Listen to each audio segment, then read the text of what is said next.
ভোটের বাকি এখনো 1 বছর, তারই মধ্যে শুভেন্দু অধিকারীর 180 আসনে টার্গেট বেঁধে দেওয়া নিয়ে বঙ্গ রাজনীতিতে তুলকালাম।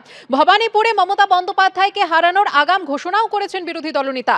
আর এসব শুনেই তৃণমূলের কটাক্ষ, আসন এমনিতেই অনেকটা কমেছে, এবার না আরো কমে অর্ধেক হয়ে যান।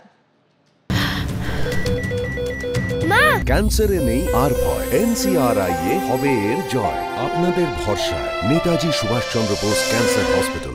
প্রত্যেকের একটা লক্ষ্য থাকে, ও হিসাব করে দেখছে কতগুলো রিগিং করতে পারবো, কতগুলো জায়গায় মুসলিম ভোট বেশি আছে, কতগুলো জায়গায় ছাপ্পা মারবো, কতগুলো জায়গায় ইভিএম চেঞ্জ করব, কতগুলো কি করব, এইসব করে দেখছে। গতবারে 213 হয়েছিল, এবারে যদি 215 পাওয়া যায়।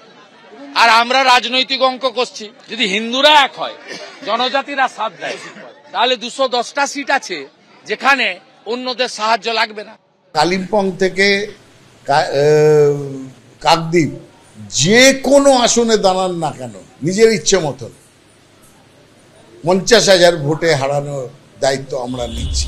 শপথ নিন, আমরা দেব 16, রাজ্যে হব 180 অন্তত, এবং মমতাকে প্রাক্তন করব যোগী আদিত্যনাথের মতো।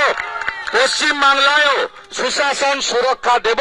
ভবানীপুরে হারাবো আমরা, 16 দেব, 16 × 10 160, তার সঙ্গে বোনাস 20। 77 থেকে কমে আজকে 60-এ নামছে, এরপরে 40-এর কমে নামলে ওই তো বিরোধী দল নেতা থাকতে পারে, 30-এর কমে নামলে হাফ তো হয়েছে গেছে প্রায়, আর হাফ।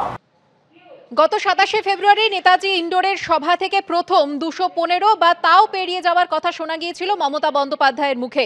অভিষেক বন্দ্যোপাধ্যায়ের বক্তব্যেও শোনা গিয়েছিল একই টার্গেটের কথা। আর তারপরে শুভেন্দু অধিকারী কটাক্ষ ছুঁড়ে দিয়ে বলছেন যে কটায় ছাপ্পা মারবো, কটা ইভিএম লুট করব, তার হিসেব কষেই এসব কথা বলা হচ্ছে। পাল্টা দেবাংশু ভট্টাচার্য তিনি বলছেন যে শুভেন্দু অধিকারী বিজেপিতে যাওয়ার পর থেকেই শনির দশা কালসর্পযোগ শুরু হয়েছে। প্রত্যেকের একটা লক্ষ্য থাকে, ও হিসাব করে দেখছে কতগুলো রিগিং করতে পারবো, কতগুলো জায়গায় মুসলিম ভোট বেশি আছে, কতগুলো জায়গায় ছাপ্পা মারবো, কতগুলো জায়গায় ইভিএম চেঞ্জ করব, কতগুলো কি করব, এইসব করে দেখছে। গতবারে 213 হয়েছিল, এবারে যদি 215 পাওয়া যায়। আর আমরা রাজনৈতিক অঙ্ক করছি, যদি হিন্দুরা এক হয়, জনজাতিরা সাথ দেয়, তাহলে 210টা সিট আছে যেখানে অন্যদের সাহায্য লাগবে না। শুভেন্দু বাবুকে আমি কেন বলেছি লক্ষ্মী, 19-এ বিজেপির সঙ্গে কি এমন ছিল না যেটা পরে যুক্ত হয়েছে? One and only factor Suvendu Adhikari. 2020 ডিসেম্বরে শুভেন্দুবাবু বিজেপিতে যোগ দিলেন, এবং যোগ দেওয়ার সাথে সাথেই একই সাথে রাহুর দশা, কেতুর দশা, শনির দশা, 7.5 কালসর্প সমস্ত যোগ বিজেপিতে যুক্ত।